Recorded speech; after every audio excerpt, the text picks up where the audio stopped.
Nakakaiyak, nakakakilig, Nakakatawa, nakaka-inlove. Dear MOR.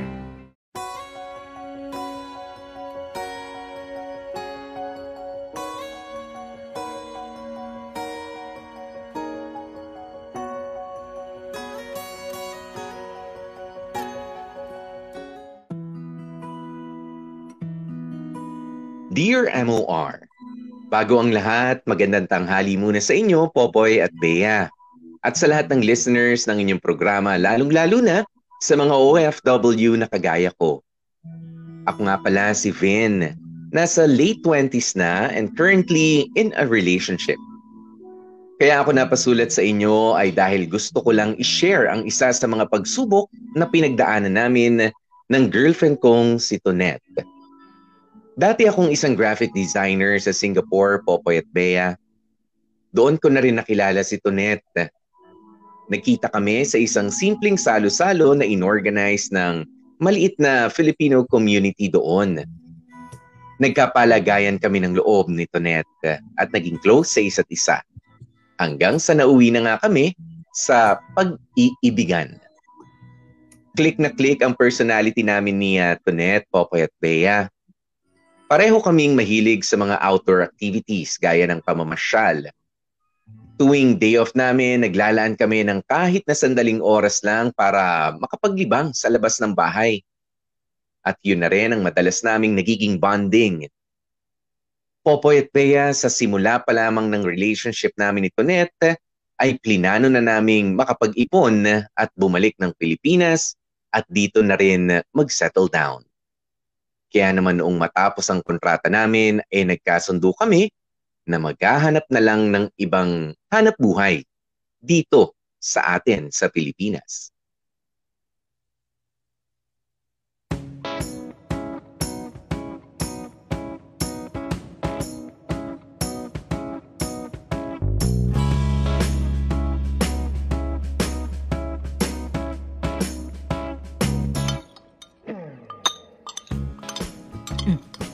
So, may plano po ba kayong bumalik ng Singapore?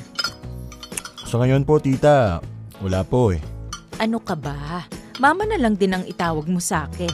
Total naman, matagal na kayo ng anak ko eh. Mahigit 1 taon na, tama? Okay po. Bakit pala wala na kayong balak bumalik? Ma, tama na yung 2 years sa pagrusa namin sa ibang bansa. Hayaan mo naman kami i-enjoy naman tong bansa natin. Natanong ko lang eh. Eto naman. Di, full-time ka lang sa work mo ngayon, Vin. Opo, pero kapag wala naman po akong pending na output, inaasikaso ko naman po yung maliit na business ko. Buti na pagsasabay mo pareho. Gamay ko na po kasi yung paggawa ng printouts eh. Lalo na po yung pagle-layout, yun din po kasi yung trabaho ko sa ibang bansa. Tapos sa business side naman po, si Tonette naman po yung tumutulong sa akin kasi maalam siya sa mga tax na yan. Di nakatipid ka pala sa accountant. Ganun na nga po. Tuloy-tuloy nyo lang yan. Maganda yan, nakakapag-umpisa na rin kayo ng sariling negosyo. So, may full-time job ka. Tapos may pinapatakbo ka pang business. Malaki na ipon mo sa bangko.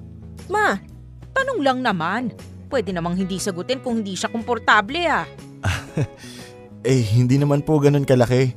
Sakto lang po para sa emergency fund at kung papalarin baka sakaling makabili rin po ng bahay at lupa. Mainam kung ganon. Ay, teka. Si Maris na sigurado yung dumating. Mano po? Ginagabi ka yata. Ang dami pong deadline sa work eh. Umupo ka na't kumain. Mabuti na lang naabutan mo pa kami. Okay. May bisita pala si ate. Si Vin nga pala. Vin, si Maris, younger sister ko. Hi Maris. Hi, Kuya Vin. Matagal na kitang nakikita sa Facebook pero mas pogi ka pala talaga sa personal. Salamat. May younger brother ka ba, Kuya? Naku, wala eh. Sayang. Kung hindi ka lang boyfriend ng ate ko, naku! Hoy, tama na yan. Kumain ka na. Okay. Nga pala, Tonette. Baka may extra money ka dyan. Bakit po? Saan nyo gagamitin? May aatendan kasi kung binyag sa Makalawa. Syempre, alangan namang pumunta ako doon nang wala akong dala kahit ano. Kaninong binyag ba yun? Sa apo nung dati kong classmate sa college. Ma, katatapos niyo lang magninang sa kasal last week eh. Baka naman, pwedeng wag na muna kayong pumunta sa binyag na yan para makabawas kahit papano sa gastusin. Nakapangako na kasi ako sa kaibigan ko eh. Mama naman eh. Kung ayaw mo, di sige. Kay Vin na lang ako manghihiram. Ha? Hindi naman kalakihan yung hinihiram ko eh. Marami naman sigurong ipon niyang si Vin. May trabaho na. May business pa siya. Kahit na. Nakakahiya pa rin. Han, it's okay. No. Hindi pwede. Hindi ako papayag. Papa pagsabihan niyo nga si Ma. Ay, nako. Hindi naman nakikinig sa akin yung mama niyo eh. Minsan lang naman ako manghingi sa inyo. Hindi niyo pa ako mapagbigyan?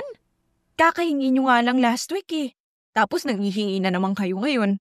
Yun ba yung minsan? Han, hayaan mo na. Ako na munang bahala.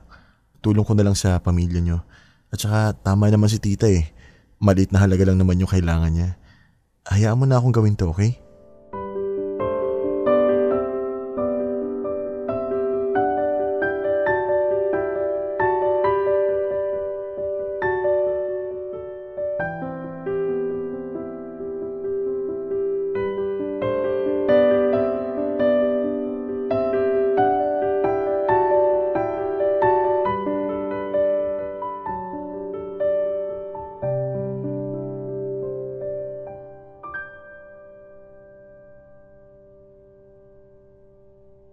Han, thank you ulit sa pagpunta ha.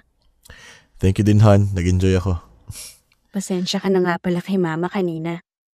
Umiral na naman yung pagiging hot-hotera niya. Okay lang yun, Han. Maganda naman yung pag-welcome niya sa akin sa bahay niyo eh. At saka gusto ko rin gawin to para kahit papano mapalapit ako sa pamilya mo. Napakaswerte ko naman sa boyfriend ko. Swerte rin naman ako sa'yo, Han eh. Una na ako, Han ha.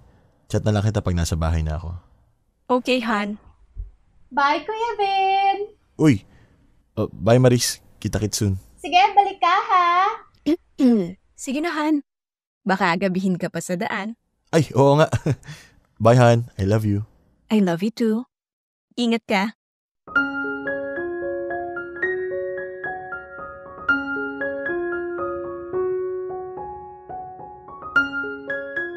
Popoy at Bea, dahil nga sa ibang bansa kami nagkakilala ni Tonette, ay never ko pang na-meet ang family niya ng personal.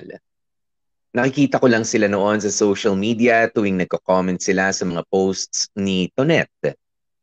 Kaya naman noong bumalik kami dito sa Pilipinas, isa sa mga una naming binalak gawin ay ang pagbisita ko sa bahay nila.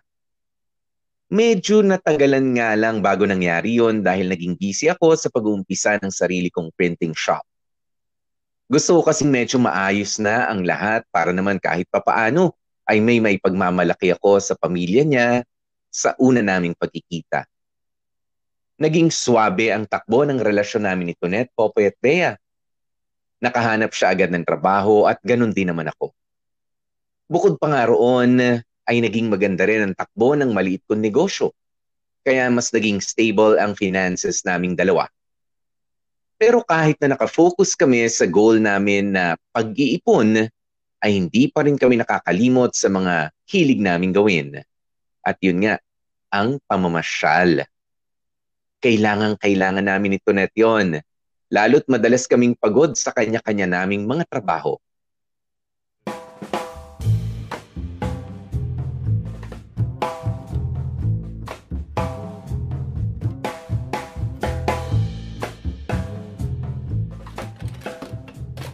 Ikaw na munang bahala dito ha. Kapag may hindi ka alam, chat ka lang. O kaya, pag urgent, tawag ka. Basta may signal doon sa pupuntahan namin, sasagutin ko yung tawag mo.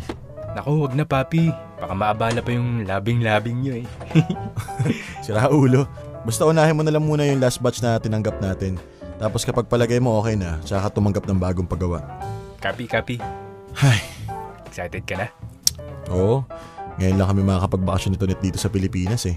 Dati kasi panay ibang bansa yung pinupuntahan namin. Nasaan na pala siya? Akala ko ba dadaanan ka niya dito? Oo nga kanina pa nga ako naghihintay eh. Hindi ba nagte-text? Nag-text na ako tsaka nag-chat, hindi nagre-reply. Hindi rin sinasagot yung tawag ko. Baka gumagayak na rin. Puntahan mo na lang kaya sa kanila. Oo, yun na lang gagawin ko. Pero iwan ko muna yung mga gamit ko dito. Daanan na lang namin pagkasundo ko sa kanya. Sige. Ingat, papi.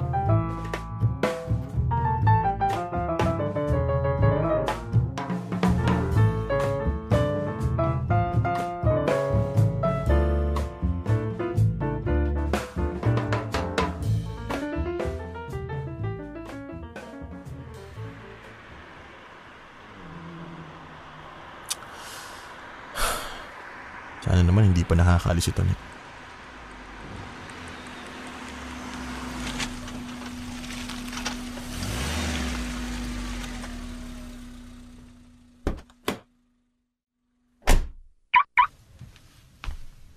Bakit ba kasi sa dinami-dami ng uutangan nyo? Alingkora pa. Alam niyo namang napakalakas ng kapit nun sa barangay eh. Kung binigyan mo sana ako nung nanghihiram ako sa'yo, di sana hindi ako nangutang sa kanya. Teka, bakit parang nagkakasagutan yung mag-ina? Diyos ko naman, Mark. Ilang beses na ba kayo nanghihingi sa akin? Wala naman kayo importanteng pinagkakagastosan eh. Porket hindi importante, hindi mo na ako mapagbigyan? Marami ka namang naipon nung nag-abroad ka. Ma, hindi porket may ipon ako, magwawaldas na kayo hanggat gusto nyo. May future din naman akong pinaghahandaan. Kumita ka lang ng malaki, natuto ka ng magdamot. Samantalang nung maliit ka pa, kahit kailan hindi mo naranasan na pinagdamutan kita.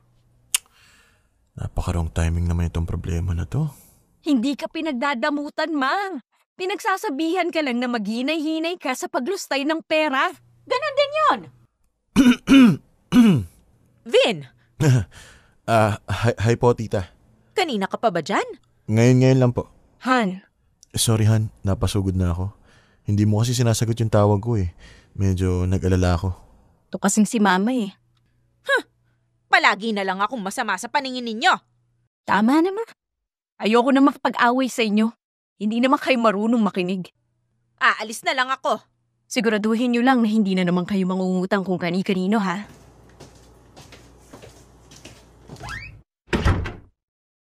Narinig mo ba yung pinag-usapan namin ni Mama? Oo, Han. Ano bang nangyari? Si Mama kasi. Puro problemang inaabot ko sa kanya. Han, sorry ha.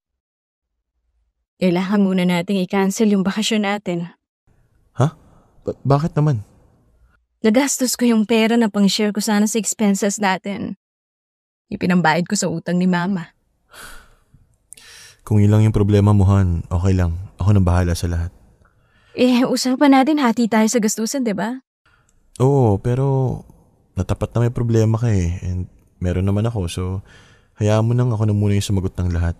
Bawi ka na lang sa susunod. Kaso, nasira na mood ko eh. Parang hindi ko kayang magbakasyon ng ganito. Di mas lalong kailangan mo ng bakasyon para makalimot ka pansamantala sa problema. Takas ka lang saglit. Okay lang? Oo naman. Sorry, Hana. Sobrang wrong timing talaga kasi ni Mama eh. Wala yun, Han. We're partners, remember? Pag may problema ang isa, tutulungan ng isa. Damayan lang tayo. Aalalayan natin ang isa't isa para mas gumaan ang buhay. Ganun ang dalawang taong nagmamahalan.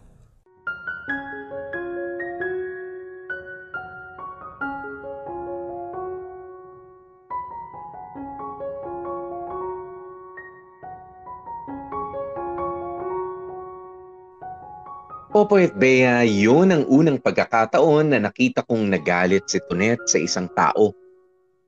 Sa ilang buwang relasyon namin ay nakilala ko siya bilang isang babaeng mahinahon. Hindi siya basta-basta nagagalit at nagtataas ng boses.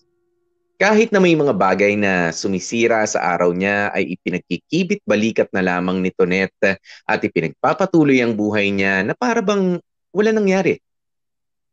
Isa pa, palagi niya nababanggit sa akin ang kagustuhan niyang makatulong sa pamilya niya. Kaya sobra kong ikinagulat noong nadatnan kong nagtatalo silang dalawa ng mama niya. Kahit hindi ko alam kung ano talaga ang ugat ng lahat.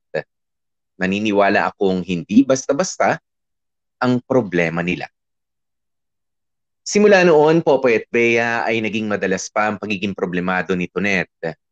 Madalas ay malalim ang iniisip niya at palagi kong napapansin na nakatingin siya sa malayo. Alam kong wala ako sa tamang posisyon para makialam sa problema ng pamilya nila, kaya wala akong magawa kundi ang damayan na lamang ang girlfriend ko. May kinalaman sa pera ang dahilan ng hindi nila pagkakaunawaan ni Tita Ana. At gaya nga ng sabi ng karamihan, isa yun sa madaling sumisira sa pinagsamahan ng tao. Ang hindi ko lang inaasahan, pati pala ako ay madadamay sa problemang yun ng pamilya ni Tonet.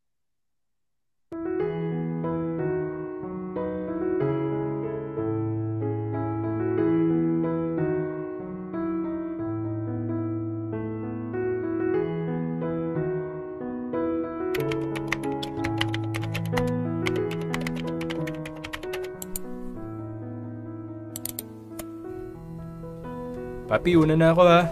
Bukas ko na lang itutuloy yung mga hindi ko natapos ngayon. Sige. Ikaw ba, hindi ka pa magpapahinga? Magpapahinga na rin. Tatapusin ko lang tong last na print.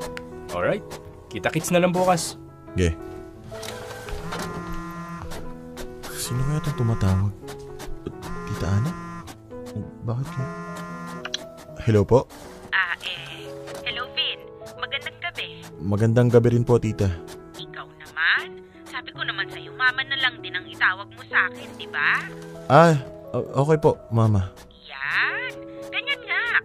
Mas masarap pakinggan. Bakit po pala kayo napatawag? Wala naman. Nangangamusta lang. Kasi parang hindi ka na yata napapasya sa bahay ngayong week eh. Na-miss ko lang yung future manugang ko. Ganun po ba? Naku. Pasensya na po. Medyo busy po kasi dito sa shop eh. Aba, mukhang marami kang customer ngayon na. Tuloy-tuloy ang kita mo. Tuloy-tuloy din ang pasok ng kwarta. Hindi naman po masyado. Sus, sigurado akong nagpapaka-humble ka lang.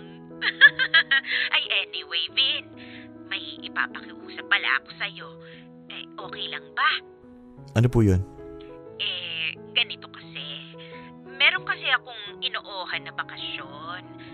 Parang get-together namin ng mga dating kaibigan ko nung college pa, ganon. Okay po.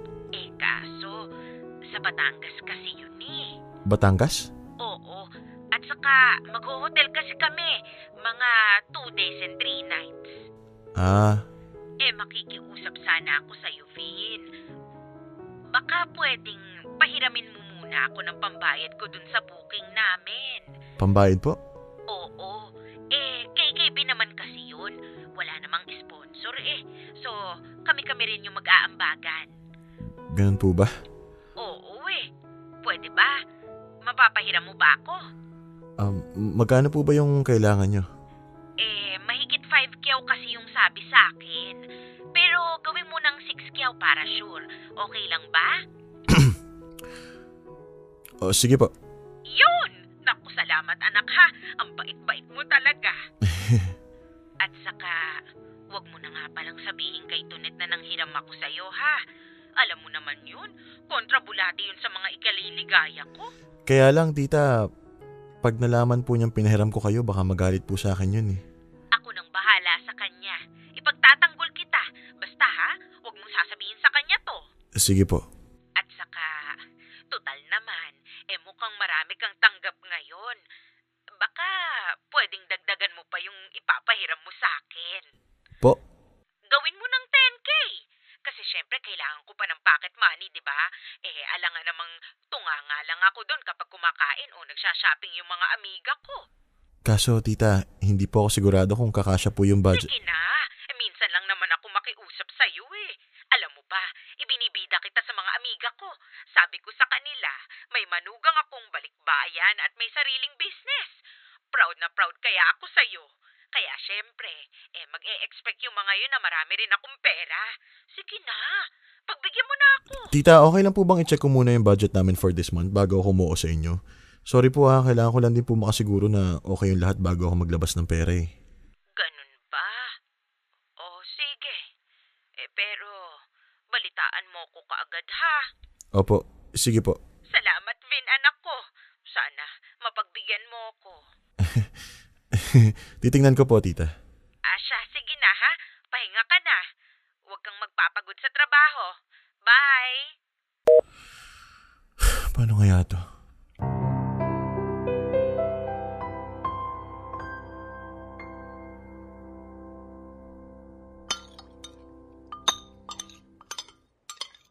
Tapos Han, pagbalik ko galing business trip, tayo naman na magbakasyon. Kasi for sure, mapapagod yung utak ko doon. Kahit dito lang malapit sa metro, ang importante, makatakas tayo saglit sa realidad. Saan mo gusto? Kasi may mga nakikita na ako sa Quezon, tsaka sa Laguna. Han? Han, nakikinig ka ba? Han! Sorry Han, ano ulit yun? Hindi ka nakikinig. Mukhang malalim iniisip mo Hindi Han, ano lang sa work. Sure ka? Pwede mo namang sabihin sa akin, Han, kung may problema ka. Hindi talaga Han, sa work lang to. Okay, sabi mo Anyway, so I was saying, magbabakasyon tayo pagbalik ko galing sa business trip. Kahit sa malapit lang. Sure. Kailan nga ulit yung business trip niyo? 2 weeks from now. Wait, check ko sa calendar. Monday. Oh my God! Natapat pala sa birthday ni Maris! Oh, paano yun? Patay. Balak pa naman nila mama na maghanda. May panghanda ba sila? May sariling pera naman si Maris Dadagdagan ko na lang siguro if ever. Hindi kasi pwedeng palampasin tong business trip Kasi ako lang yung inaasahan doon. At saka kung sakaling mag-no ako dito, papapasukan pa rin ako sa office. Di sasama na lang ako, di ba? Sa bagay. Okay. So, tuloy pa rin ang plano. Sige Han, pag-usapan natin mamaya after kumain. Ubusin muna natin tong food, okay? Yay! Okay Han, thank you!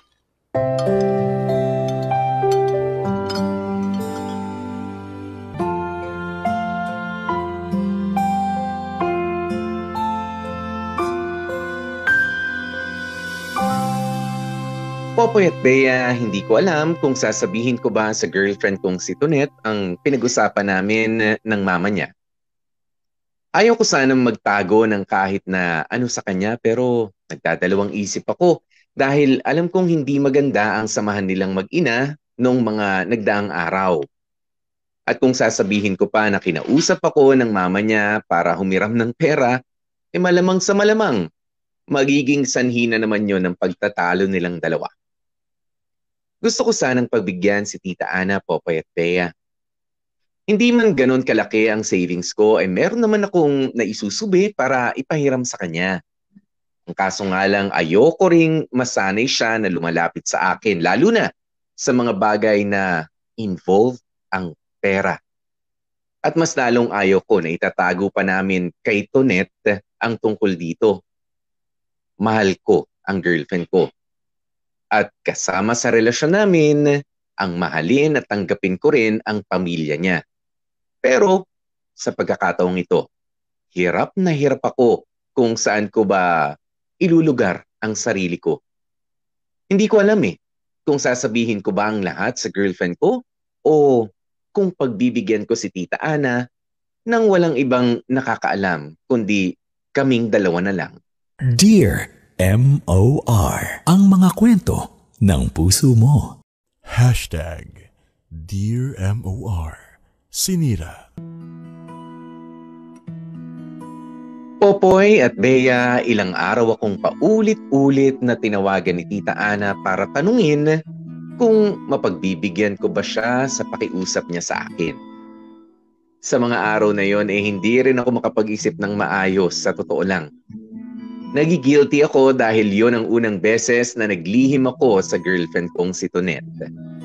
At ang mas malala pa, may kinalaman ito sa pamilya niya kaya alam kong dapat lang na malaman niya ang tungkol dito. Pero dahil ayoko nang madagdagan pa ang dahilan ng tampuhan nila ng mama niya, ay nagdesisyon na akong tanggihan na lamang si Tita Ana. Kinakabahan pa ako noong una, Popoy at Bea. Kasi akala ko magagalit si Tita Ana kung hindi ko siya mapagbibigyan sa pakiusap niya. Pero ipinaunawa ko na lamang sa kanya ng maayos at sinabi kong ayaw kong maglihim kay Tonet, lalo na nga kung involved ang pera.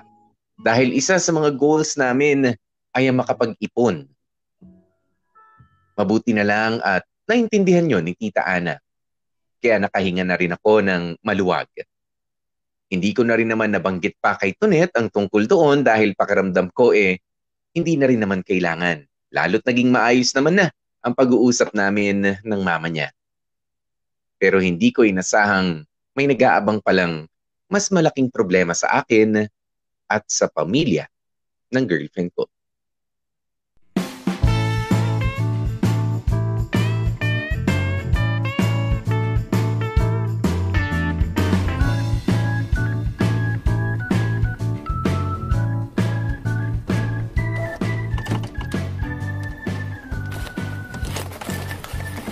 Oh, kaya muna saglit habang nagpiprint. Uy, salamat. Saktong-sakto, mukhang mamaya pa tayo matatapos dito eh. Oo nga napansin ko rin na mukhang matamlay ka kaya bumili muna ako ng makakain. Baka si Tonet na yung tumatawag sa'yo. Sagutin mo na agad. Actually, hindi Eh, sino? Mama niya. Wait, sagutin ko lang Ge. Hello po, tita. Hello, Vin? Nasa bahay ka lang ba? Opo, tita may tinatapos pa po kaming print. Oh, gabi na. Nagtatrabaho ka pa. Opo Baka naman mag-overfatigue ka niyan. Minsan lang naman po to. Anyway, so, invite ka sana namin na pumunta ka dito sa bahay. Birthday ni Maris Ay, oo nga ngayon po pala yun. Hi, Kuya Ben! So, ayun na nga. Naghanda kami. Daan ka saglit dito sa bahay para matikman mo yung mga pagkain dito. Kaso may kailangan pa po kaming tapusin Pahinga ka muna dyan sa work. Iwanan mo muna sa mga tauhan mo yan. Sige nga, Kuya Ben. Birthday ko naman Sige ka. Baka magtampo sa itong si Maris kapag hindi ka nagpunta. Sige po, magpapaalam po muna ako kay Tonet. Huwag ka nang magpaalam sa kanya. Dito ka naman pupunta sa bahay At saka, baka natutulog na rin yun. Malamang nasa hotel na yun at pagod sa business trip. Sige po. See you! Ano sabi? Pare, okay lang bang iwan muna kita saglit dito? Birthday pala nung kapatid na Tonet, nag-aaya sila Go! Birthday pala di mo sinabi agad. Wala rin sa isip ko. Sige na, puntahan mo na. Baka magtampo pa yun pag di ka nagpunta. Ako nang bahala dito. Sige pare, salamat No problem.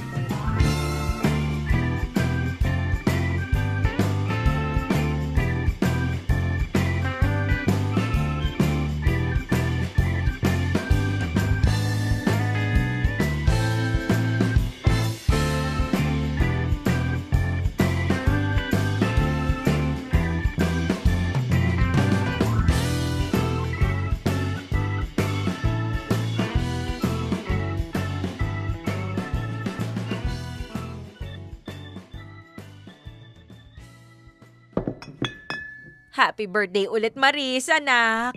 Thank you, Ma. Ano, Vin? Tagay pa. Pass po muna ako. Kanina pa po ako nahihilo Sus! Hina mo naman uminom, Kuya.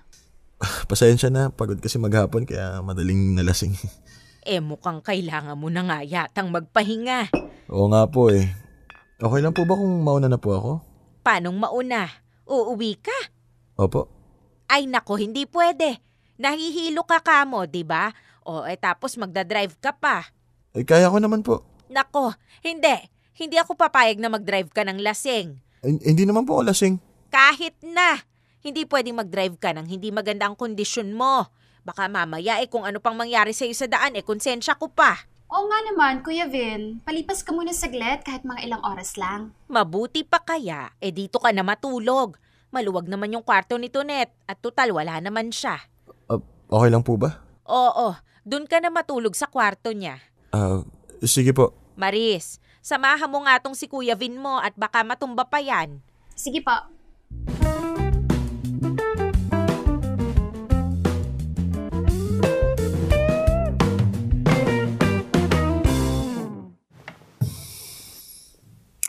Napahimbing yata yung tulog ko.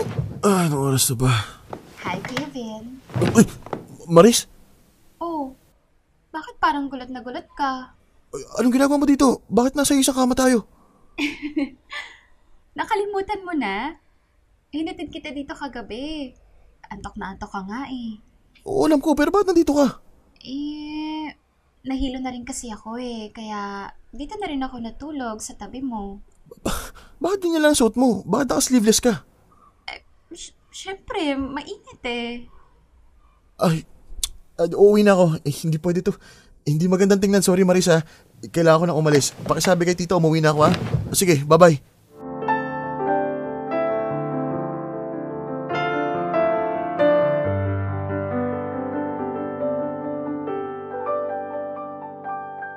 Popoy at Bea, sa maniwala man kayo o sa hindi, ay sobrang ikinagulat ko ang nakita ko noong nagising ako sa kwarto ni Tonet na katabi na ang kapatid niyang si Maris. Malabong may nangyari sa amin nung gabing yun dahil hindi naman ako ganun kalasing at hindi naman talaga ako nakainom ng maraming alak. May mali siya man yun para kay Maris o wala, ay hindi pa rin maganda na nasa isang kwarto lamang kami. Babae siya at lalaki ako. At siya ang kapatid ng kaisa-isang babaeng minamahal ko. Hindi man namin intensyon ang matulog at magising sa iisang kama para sa akin, ay para na rin kami nagkasala sa atin niyang si Tonet. Popoy at Bea, palaisipan sa akin kung papaano nangyaring wala akong kaalam-alam na tumabi sa akin si Maris nung gabing yun. Pero mas lalo lang akong napaisip kung bakit parang napakabilis at napakadaling nangyari ng lahat. Para bang pinag-isipan. Alam niyo yung parang planado? Ewan ko, Popoy at Bea. Hindi ko gustong pag-isipan ng masama ang kapatid at ang mama ni Tonet. Kaya lang, bakit hinayaan nilang matulog kami sa isang kwarto kung kailan pa wala doon ang girlfriend ko? Sa isip-isip ko tuloy, parang may binabalak silang masama. Kaya magmula noon ay inilayo ko pansamantala ang sarili ko mula sa kanila. Umiwas muna ako sa pagpunta-punta sa bahay nila Tonet at itinuon ko na lamang ang lahat ng atensyon ko sa taong pinakamahalaga sa akin. At walang iba, kundi ang girlfriend kong si Tonet.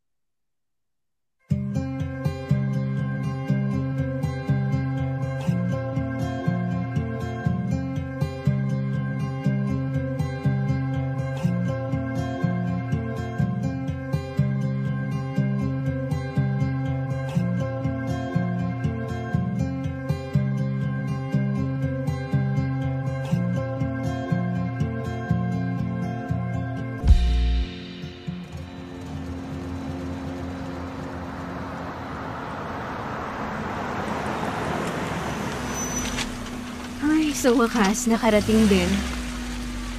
Han, matatagalan ba tayo dyan sa bahay niyo? Hindi naman, Han. Kakain lang tayo saglit, tapos aalis din tayo. Kung sa labas na lang kaya tayo kumain? Han, mas makakatipid tayo kung dito tayo kakain. At saka, maraming niluto si Mama eh. Sayang naman yun. Dito na lang muna ako, Han. Ikaw na lang muna yung kumain, busog pa ako eh. Han, may problema ka ba? Ha? Problema? Wala, bakit mo natanong? Kasi parang kanina ka pa umiiwas na pumunta tayo sa bahay. Napansin ko, kanina, nung nasa mall tayo. Bakit? Ayaw mo ba sa bahay? Hindi bakit mo naman naisip yan? Gusto ko nga dyan sa inyo eh. Kung ganon, tara na, sumama ka na sa akin. Okay.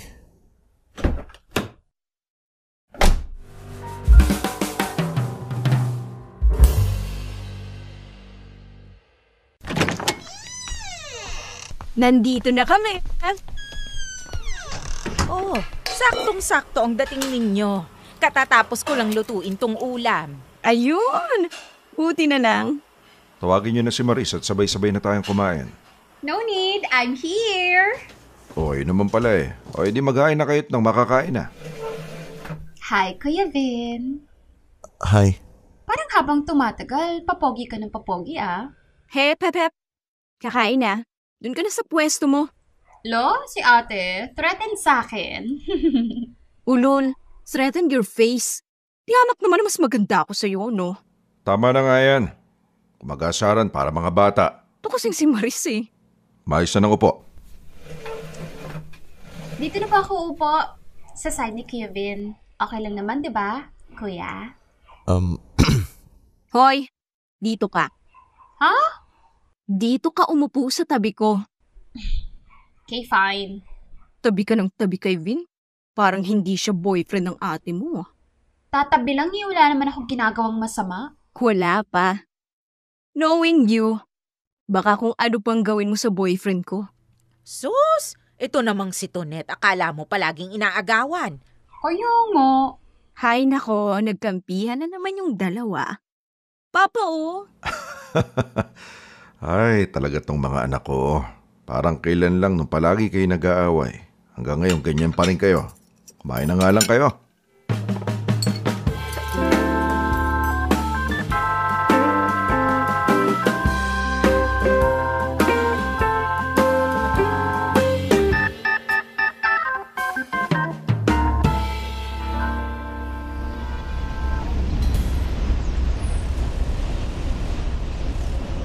Saan na next na punta natin, Han? May dadaanan muna ako saglit sa shop, Han. Okay. Han? Pwede ba akong magtanong sa'yo? Sure, Han. Ano yon? Kumusta kayo ni Maris? Anong ibig mong sabihin? I mean, kumusta yung relationship niyo bilang sisters? Nahalata mo ba yung asara namin kanina? Nako. Huwag mong pansinin yun, Han. Biruan lang yun. Nung mga bata kasi kami, madalas kami mag-away niyang si Maris. Nag-aagawan kami sa laruan, sa damit, pati sa atensyon ni Mama at Papa. Palibhasa kasi, 1 taon lang yung agwat namin, kaya parang hindi kami mag-ate. Okay, ganun pala yung kwento nung bata kayo. Oo, Han. Kung ano yung meron sa akin, kailangan meron din siya. Kapag ka hindi napagbigyan, umiiyak yun. Madalas si Mama ang kakampi niya. Tapos ako naman, si Papa. Kapag may bago akong gamit, nako, asahan mo maiinggit yung si Maris. Bakit mo pala natanong, Han? Hindi wala. Nakita lang ako sa inyo kanina. Totoo yung sinabi ni Tito para kayong mga bata. Oo nga eh. Pero at least ngayon, naitatawa na namin yung mga naging awayan namin ng bata. Kumbaga, asaran na lang. Kasi ngayong malalaki na kami, alam na namin yung limitasyon namin. At hindi kami lalagpas sa limitasyon na yon.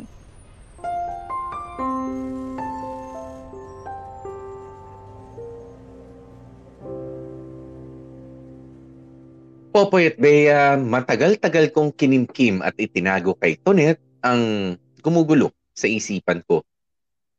Nakasisiguro akong magiging dahilan yon ng pag-aaway nila ni Maris kung ipapaalam ko kay Tonet ang nangyari. At hindi lang yun. Pwede ring madamay ang mama niya dahil nandoon din siya noong gabing yun.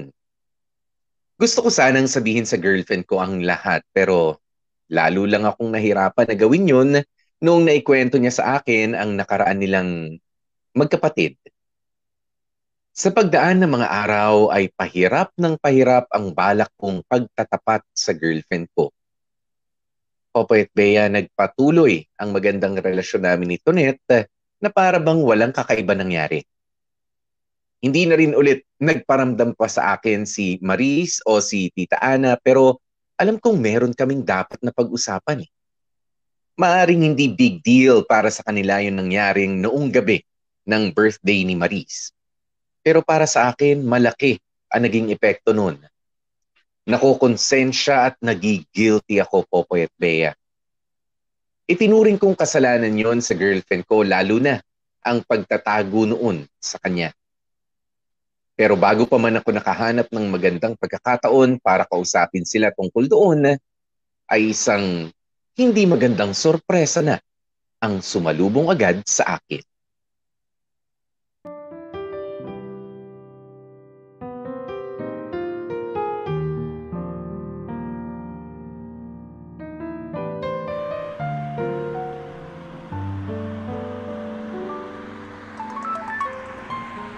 kaya tumatawag pa si Tonet? Okay lang, malapit na ako eh. Hello, Han? Saan ka na? Dito na ako sa parking, Han. Okay. Bilisan mo kasi naiinit na ako dito. Sige, Han. Saglitan to. Okay. Bye. Ba't parang mainit ang ulo nun? Tahan ko na nga lang.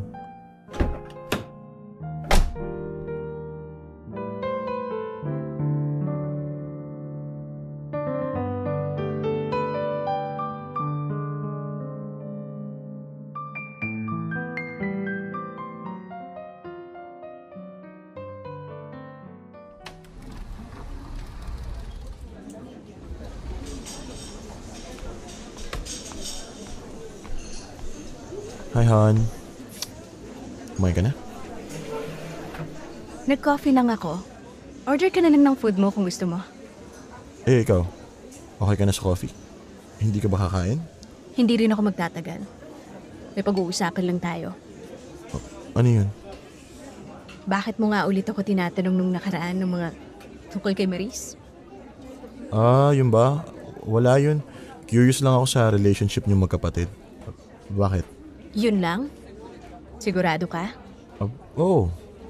Curious ka sa amin o curious ka kay Maris? Ano? Interesado ka sa kanya? Han? O baka naman may gusto ka sa kanya? Wala. Siyempre wala. Ba't ka ba nag-iisip ng ganyan? Saan mo ba nakuha yan? Pero pumunta ka nung birthday niya nang hindi ka nagsasabi sa akin. So bakit hindi ka nagsabi na pupunta ka?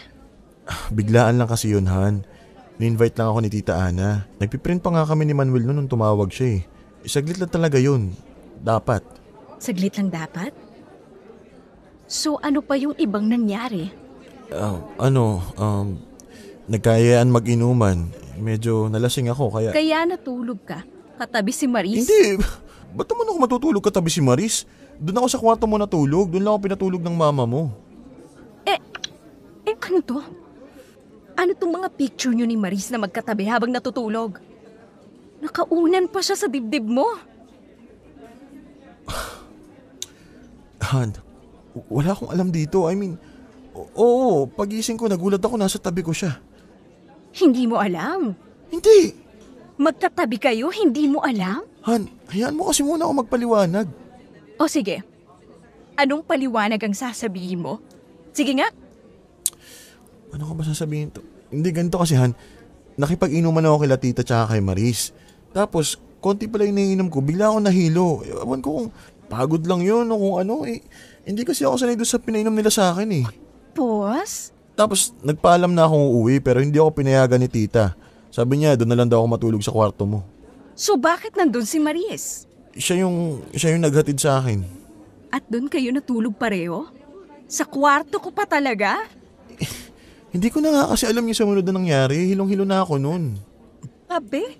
Hindi ko nga rin alam kung anong nangyari noon eh. Dati naman ako umiinom pero parang ang bilis kong malasing noon. Tsaka dati-rati naman kahit malasing ako, never naman ako na blackout. Alam mo yun? Parang... Basta parang ang sabi ng mga pangyayari, parang planado. Parang pinagplanuhan ako. Pinagplanuhan ka? Nino? Ni Maris? Ni Mama?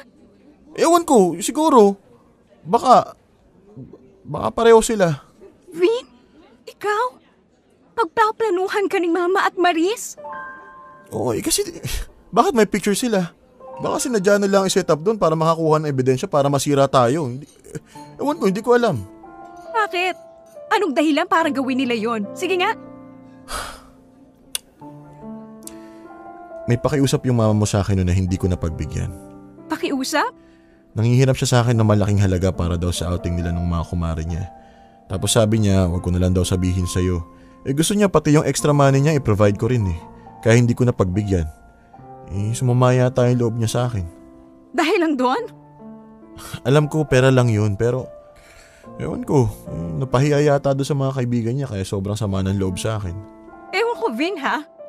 Ang hirap paniwalaan ng mga sinasabi mo. Napakababaw na dahilan yan para magawa ni Mama lahat ng to. Han, hindi ko sinasabing ganun talaga yung nangyari. Pero malakas ang kutob ko. Hindi ko naman magagawa magloko eh. Hindi kita kayang lokohin. Lalong-lalo na ako sa kapatid mo pa. Okay. Sapat na lahat ng mga narinig ko. Salamat. Han, saan ka pupunta? Nakausap ko na si Mama. Pati na rin si Maris. Hindi ko alam kung sino sa inyong papaniwalaan ko. Gusto ko lang munang mapag-isa. Bigyan mo ako ng time para i-process lahat. Huwag mo akong i-chat. Huwag mo akong tawagan. Kailangan ko ng time at space. Okay. Pero Han, hindi ko sinasabing paniwalaan mo ko o yung kutob ko. Kasi ako mismo hindi ko kayang patunayan yun eh. Ang sa akin lang, sana naman huwag kang basta-basta maniwala na kaya kitang lukuhin. Kasi yun yung hinding-hindi kong magagawa.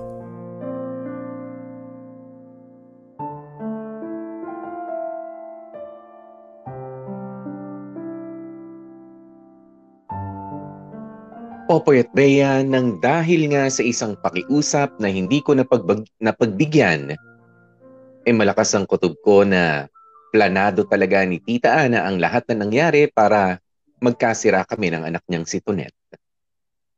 Ang kaso, yun na nga ang problema eh. Kutob ko lang yun. Hindi ko yun magagawang patunayan. At kung mapatunayan ko man, hindi naman magiging mas maayos ang sitwasyon. Kahit pa nga magkabati kami ni Tonet, malaking kasiraan na ang dala nun sa samahan nilang pamilya. At magiging hadlang pa yon sa dapat sana'y maayos na relasyon naming lahat, lalo't nagbabalak na nga kaming lumagay sa tahimik ng girlfriend ko. Kinalaunan, Popoy at Bea, ay nagkaayos nga rin kami ni Tonet. Naniniwala siyang hindi ko magagawang lokohin at saktan siya. Nagkasundo na lamang kami na hindi na ako makikihalubilo pa kay Tita Ana at lalong-lalo na nga sa kapatid niyang si Maris. Mahirap gawin yun, lalo't malapit na rin akong maging parte ng pamilya nila. Pero ang pinakamahalaga naman sa akin ay si Tonet. Hanggat maaayos ang pagsasama namin ay wala akong ibang dapat na alalahanin pang iba. Popoy at Bea, kaming dalawa lang ni Tita Ana ang nakakaalam ng totoo kung talaga bang sinadya niya ang lahat. Kung ginawa ba niya talaga yun para sirain kami ni Tonet.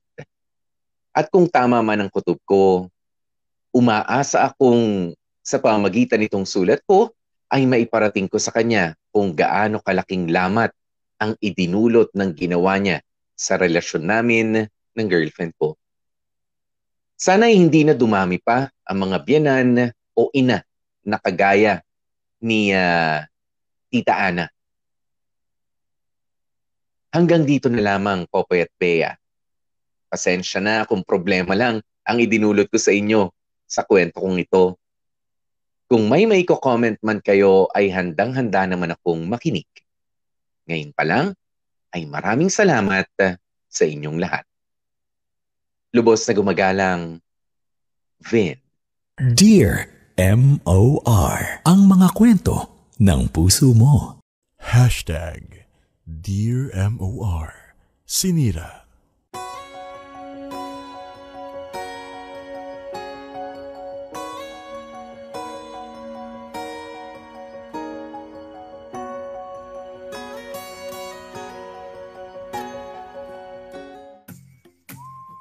Mga kapamilya, oras na natin. It's already 3 minutes makalipas ang 2:00 ng hapon. At yan na nga po, no? Ang medyo magulo pero talaga naman nagbukas ng isipan ng marami sa atin na talaga ang mga tao nagkakaiba-iba ang ugali. Kahit pa nga galing sa isang pamilya. Naku po. Itong si Vin at si Tonet, luckily, ay naging maayos sila. Pero, syempre, being a married man myself, diba? Parang ang hirap naman yata. Diba? Ang hirap naman nga yata nung mga susunod nating mga pagsasama-samahan, pagsasalu-saluhan, lalo na kung ang family member mo, diba? Ay sabihin na natin ginawa na ko ng hindi maganda. Diba? Sinubukan kang i-blackmail, ayan, o kaya naman yan nga, may paghihigante, may bahid paghihigante, ayan, pero ang sabi nga sa atin ni Vin, diba, itong kwentong ito, diba, ay isang paalaala na mas maganda talaga yung hindi tayo maglilihim sa ating mga partner. Lalo na kapag involved pamilya rin nila, lalo na yung mga hiram-hiram na ganyan. Meron ho talaga kasi mga habitual hiramers na tinatawag. Yung mga habitual na mga nangungutang. Alam mo yung hindi naman na nila kailangan talagang mangutang, pero dahil sa merong inaabot na lifestyle, 'di ba? Na hindi naman nila kayang yakapin o gustong makisabay lang sa mga tropa, ganyan, talaga naman sukat ipangutang yung kanilang mga luho, which is wrong, di ba? Ngayon, ito lang naman din yung ipinag-aalala ko. Pagaman medyo may pagkakaiba nga sa ugali itong si Tonette at si Tita Ana, di ba, yung mag-ina, ang kinakatakot ko lang kasi merong kasabihan din 'di ba, na kung gusto mong makita, 'di ba, ang future wife mo o future partner mo, kung papaano siya magiging kapag siya ay kinuha mong kapareha, tignan mo ang mga magulang niya. 'Di ba? Kasi yung mga magulang, sila yung nagpalaki sa kanilang mga anak. Kapag responsable ang magulang, most of the time, 'di ba? Hindi naman sinasabing always, okay? Most of the time, responsable rin yung mga anak.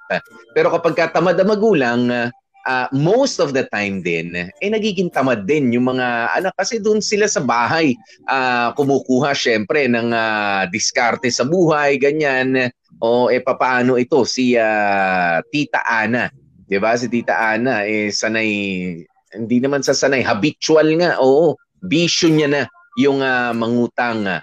Hindi naman kaya na baka si Tonette din mag-evolve into something like her. I hope not. Okay? Ayan yan kasi sinasabi ng kasabihan ng mga matatanda. Gusto mong makita kung papaanong makitungo o yung mapapangasawa mo. Tignan mo yung magulang niya. Tignan mo lalo yung nanay niya. 'Di ba? Dahil magiging ganung klaseng tao siya. Ganun. May kasabihan ganun. Kasabihan lang naman. Pero sabi ko nga, hindi naman lahat. Pero salamat na lang din dahil as early as this time, kumbaga nagkaalaman na.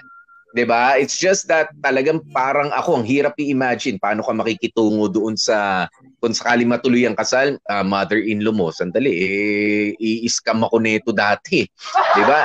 Ni-scam ka tapos kung hindi ka na scam, blackmail naman yung pinuntahan niyang mahirap na kasi kapag pinakasalan mo na si Tonette, nandun pa rin syempre si Tita Ana, makakasalubong mo pa rin, makakasama mo pa rin si Maris, yung kapatid niya na ewan ko naman ba't ganun din ang ugali at kinukonsinti rin nung kanyang nanay. Medyo, alam niyo yun, at least as early as this time, siguro ang takeaway na lamang natin dyan, Vin, alam mo na, di ba, na dahil si Tonette yung gusto mo makasama habang buhay, magkakaroon naman kayo ng pamilya nyo, no? Na mas much needed yung focus, yung atensyon ninyo doon, yun na lamang yung pag-igihin ninyo. It's always okay to help from time to time, syempre, and to support yung ating extended family. 'Di ba? Yung sister-in-law mo, yung mother-in-law mo, yung father-in-law, ayan yung mga in-laws natin. 'Di ba? Okay naman, syempre tulong tayo. Pero yung alam mo na ngayon kung hanggang saan ka lang. Hindi ka pwedeng pumunta sa bahay nila na ikaw lang. Hindi ka pwedeng basta pala iinom na ng kahit na hindi lang naman po alak na kahilo, I'm telling you. 'Di ba? Merong nakita ko sa comment section natin kanina, nako, mukhang mukhang na betchin daw. 'Di ba? Ewan ko kasi ako noon, alam nyo, na subukan ko rin yan, nahilo ko. Nahilo ko dahil merong isang chichirya nun. Hindi ko na sasabihin kung ano yun. Pero sabi ko, ang sarap. Ang sarap yung dulo. Alam niyo yung pagkaubos na yung chichirya? 'Di ba? Yung dulong-dulo, yung nilalasap kong ganun. Pero sabi ko, parang nahilo ko tapos pinawisan ako ng malamig. Alam niyo talagang parang nag-blackout ako ng mabilis na mabilis. Dinampot ako ng mga kaibigan ko, inom akong tubig. Tapos tsaka lang ako naka-recover pero pinawisan ako. Sabi ko, naku, nabetchin ako, pambihir. 'Di ba? Sabi, naku, baka nabetchin ka. 'Di ba? Nung kinain mo, yung mga mumurahing noon. Well, anyway, 'di ba? May katotohanan o wala talagang nakakalason ang betchin. 'di ba? Nakakahilo, yan nga yung yung mga loko-loko. Oh, 'di ba? Nilalagay sa tinapay, binibigay sa aso na makulit, ganyan. Tapos yung aso hindi kakayanin. Well, anyway, 'di ba, kahit juice, kahit alak, kahit sa tubig lang, 'di ba? Pwede pa lang ganyan. Ngayon, alam mo na yung ugali, pagka pupunta ka sa bahay, dapat busog ka, hindi ka nauuhaw, hindi ka inaantok, 'di ba? At least alam mo na 'yun. Oh, alam mo na, Vin, talagang si Tonet lang ang ko dito, no? Ang kumbaga yun na ang malinaw sa iyo. Wala namang diyan, problema. At sigurado ko na medyo mangingilag na rin naman sina Tita Ana, 'di ba? Pero naku sana rin dun sa mga alam niyo na, medyo bigyan niyo naman sa mga katulad ni Tita Ana. Okay? Bigyan niyo naman ng kahihiyan yung mga anak ninyo. 'Di ba? Unless talaga medyo alam mo na nagdarahop, wala talaga makain. Sige, baka pwede manghiram. 'Di ba? Pero kasi ewan ko kung manghihiram man, siguro padadaanin mo, pakikiusap mo rin sa anak mo eh. 'Di ba? Wag naman ikaw hindi direkta rin sa tao na boyfriend pa lamang o kahit pang asawa na nung anak mo. 'Di ba? Kasi hayaan mo silang dalawa mag-usap, 'di ba? Bilang mag-boyfriend, mag-girlfriend o mag-asawa na, nanghihiram sila mama, sila papa, baka raw pwede ganito, ganyan. 'Di ba? Siguro, yun yung tamang kasi. Kumbaga may respeto pa rin. 'Di ba? May respeto, hindi yung tatawid ka ron, diretso ka na doon sa, syempre ibang tao pa rin 'yan eh. 'Di ba? Ibang tao 'yan, ibang ugali, papaano kapag ka napahiya ka, magagalit ka. 'Di ba? Nang hiram ka, na i-broadcast ka, na isumbong ka dun sa anak mo, nagalit yung anak mo, magagalit ka rin dun sa, alam niyo yun? 'Di ba? Kung magbigay tayo ng tamang respeto at kahihiyan o doon sa partido natin. Katulad niya, naghahanap buhay si Tonet. 'Di ba? Tita Ana, at sa mga katulad ni Tita Ana, naghahanap buhay din naman yung anak ninyo. 'Di ba? Meron din silang pinag-iipunan para sa kanilang kinabukasan. 'Di ba? Naaabutan naman kayo. Ngayon, kung kulang yung inaabot sa inyo, dumiskarte kayo. Ba't kayo mangungutang? Tapos didiretso pa kayo dun sa shota.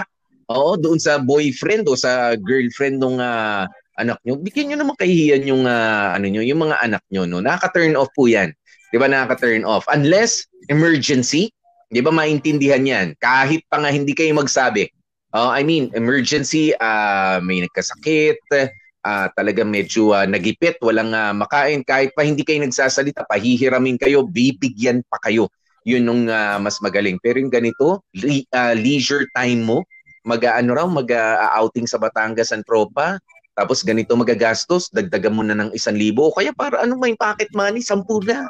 10, lalong wala. Nako, nakakatakot yung ganyan, nakakatakot na pahiramin. Kasi maging malinaw kayo, hihiram o hihingi. Iba yung hiram sa hingi. 'Di ba? Uutang doon sa kakalimutan. Linawin niyo po 'yan. Sandali, basa lang tayo ng ilan sa mga komento dito muna sa FB. Sabi ni Chichi Rojo, poor Vin. Ayan. Siguro makawawa nga si Vin doon sa mga in-laws niya, 'di ba? Particularly kay Tita Ana at saka doon sa kay Maris. Medyo delikadong kadikitan si Maris, ha? Medyo, alam nyo, isa pa yan. Pagka medyo inggitera yung kapatid, inggitero yung kapatid, talaga medyo high ang competition nila sa loob ng bahay. Naku, medyo hindi, umiwas kayo dun sa lugar na yun. Hindi ko naman sinasabi iwasan nyo na yung pamilya nila. Umiwas lang kayo dun sa mga lugar na yun. 'Di ba? Dahil hindi nyo magugustuhan. Okay? Sabi naman ni si Paul Santos, sabi niya, Vin, mabait ka kasi. Yung Vin nakakilala ko mapusok. Oo. Si Marvin. Si Marvin yan. Si Gil Enriquez, at least nakaayos kayo ni Tonet. Next time, huwag ka nang maglihim sa kanya. Para dyan sa future mother-in-law mo, huwag mong sanayan na bigyan ng pera yan. Let Tonet handle her family. And that's true. 'Di ba? Ganun yun. Yung partido mo, 'di ba? Yung partido mo ang makikipag-usap doon sa asawa ng anak mo, ganyan. O ganito, mapapahiram ba tayo ng asawa mo? Papahiram nyo kami, ganoon. Hindi yung direkta ka na ron, nak. Yung iba dinadaan-daan pa sa, naku, wag ng tita, wag ng tito, ano mo sa akin. O, pwede ng tatay, pwede ng nanay. Ikaw naman, bobola ka, ano? Oo, sabihin pa, manugang kong hilaw. May mga ganyan pa yung iba. Ito yung manugang kong hilaw, napakagwapo, napakaganda, napaka-sexy, napaka-successful. Kayo naman pera, oh. Kayo naman. Na ano pa naman kayo, nagpabola pa naman kayo, pambihira. Ayan, si Nora Nino Perario, okay lang yan, Vin. Si Tonet naman kasi makakasama mo habang buhay, hindi naman yung biyenan mo. At si Maris, joke lang, mahirap yung ganyan, hindi mo kasundo yung pamilya na magiging asawa mo. Yun nga, medyo mahirap, pero pwede naman magawa ng paraan. Lalo pa ngayon na alam na rin ni Tonet yung nangyari.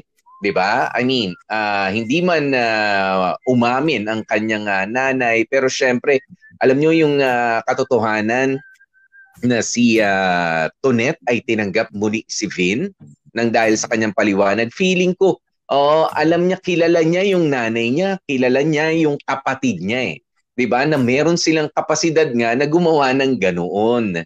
Nang dahil sa sama ng loob o nang dahil sa, mas kilala mo ang kapamilya mo. Kaya naman I'm really happy na rin, 'di ba, kay Vin at kay Tonet dahil mas may tiwala sila sa isa't isa. Pero minsan kasi alam mo 'yun, ang mahirap lang yung amount of, hindi lang si Vin ang mahihirapan dito, pati si Tonet. Kung papaano niya ngayon pakikisamahan din yung kanyang nanay at yung kanyang kapatid. 'Di ba, na sinubukan sirain sila ng kanyang mahal na si Vin. I mean, so ayokong imaginein pa. Alam mo yung eksena sa kasalan? 'Di ba? Lahat diyan halos masaya 'Di ba? Yung iba naiiyak sa tuwa, 'di ba? Lalo na yung mga mother-in-law, father-in-law, ganyan. Ewan ko lang dito sa eksena kapag kinasal na si Vin tsaka si Tonet, baka nakataas ang kilay ni mother. O kaya naman si Maris naman dahil nga integer siya, ingitera. Baka ganun. 'Di ba? Pero hindi natin makokontrol ibang tao. Sana magbago sila, 'di ba? Kung meron tayong leksyon na natutunan, Vin, sa pakikisama sa ibang tao, siguro ako naniniwala ako, positive ako, meron din naman sila natutunan sa kalokohang ginawa nila sa iyo. 'Di ba? Yun naman yung importante. Sige. Sabi ni Gil Enriquez, makisama with respect, Vin, pero wag magpapaabuso kay Tita Ana. Oo naman. Meron kasi mga tao na kapag napahiram mo, susunod-sunurin ka na. Yun yung ayaw natin, yung namimihasa.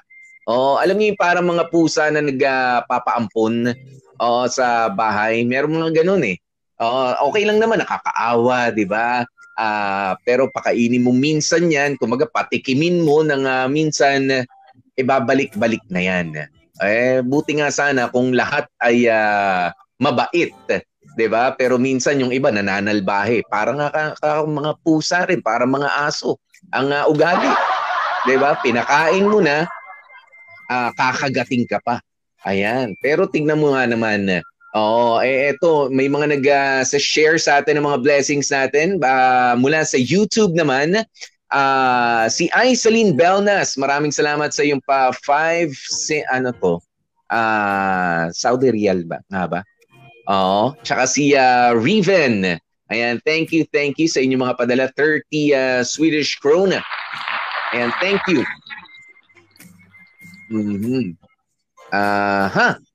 Wait lang. Basa tayo mula naman dito sa YouTube. Sabi ni Lani Makabadbad, ay nako, bad yung nanay at saka yung anak niya, si Maris. Sabi ni Riven, si Bea, kaya pala wala ngayon. May hangover. Hindi. Si Bea kasi ang gumanap doon kay Maris, Ayan, si Stella Gamboa, sabi niya nakakaloka yung nanay. Ayan, nakakabiti naman po ang kwento. Si Miles Silang, nakikinig sa atin mula sa Italy. Thank you. Ayan, si Riven, sabi niya magkaiba ang plano ng nanay at ni Maris. si nanay makipag-bonding para maging ka-close si Vin, para makuha yung gusto niyang pera. Eto naman si Maris, iba naman ding pakikipag-close ang gusto. Di natin alam. Talaga naman, grabe ang competition dito sa loob ng bahay ito. Ayan, si Hazel Ramos, yung pusang nagpapaampon sa amin, Popoy. Ilang araw lang may tangay-tangay ng mga anak. O, di ba? Oo, nagpaampon. Ganyan yung mga pusa. Mahilig din ako sa mga pusa, no? Pero minsan nga biglang kakamot ulo ka na lang eh. Kung bihira ka naman, nag-uwi ka pa naman isang buong pamilya naman. Di ba?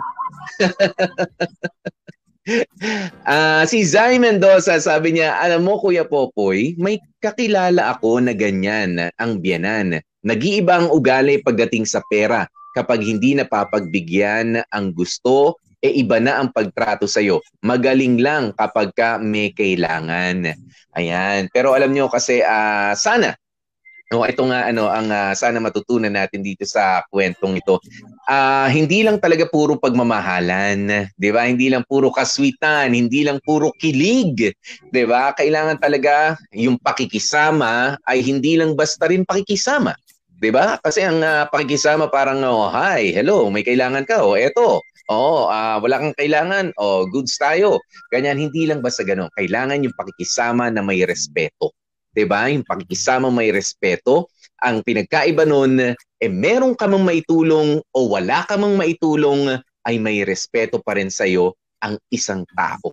Diba? Lalo na kung ang taong ito ay magiging bahagi na rin ng pamilya mo. Kasi hindi naman laging panahon ng tagsibol. Diba? Ganyan tayo, hindi naman lagi tayong namimitas lang ng ating mga blessings. 'Di ba minsan dumarating din ang panahon ng tagtuyot.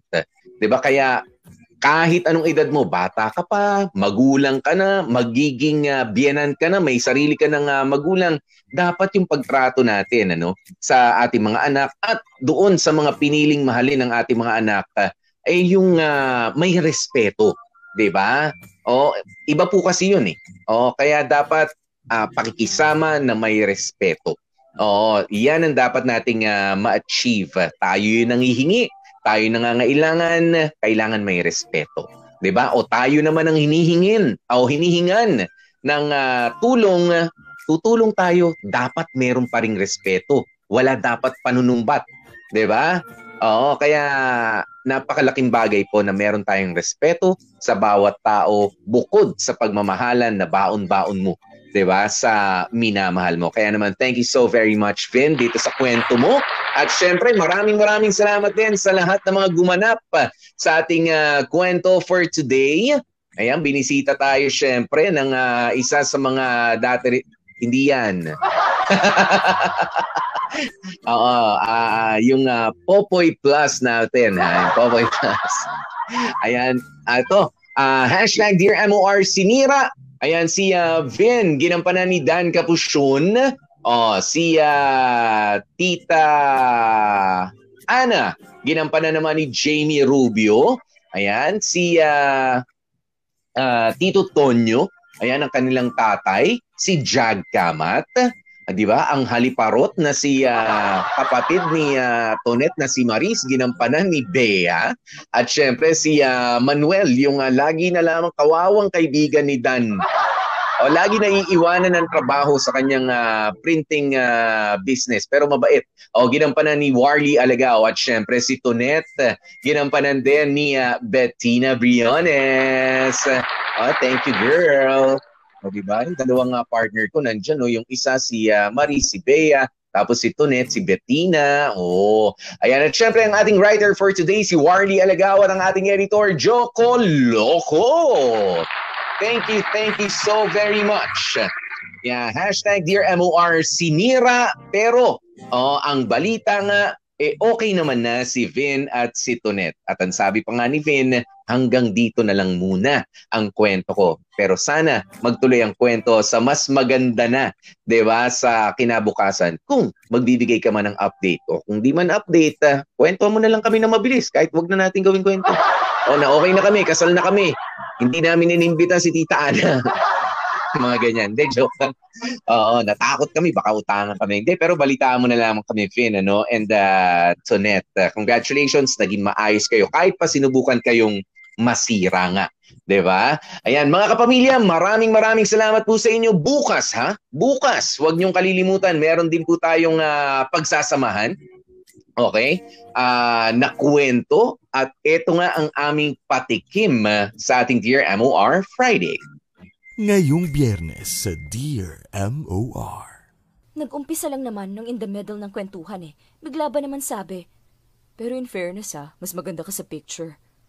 Hashtag Dear MOR Friends.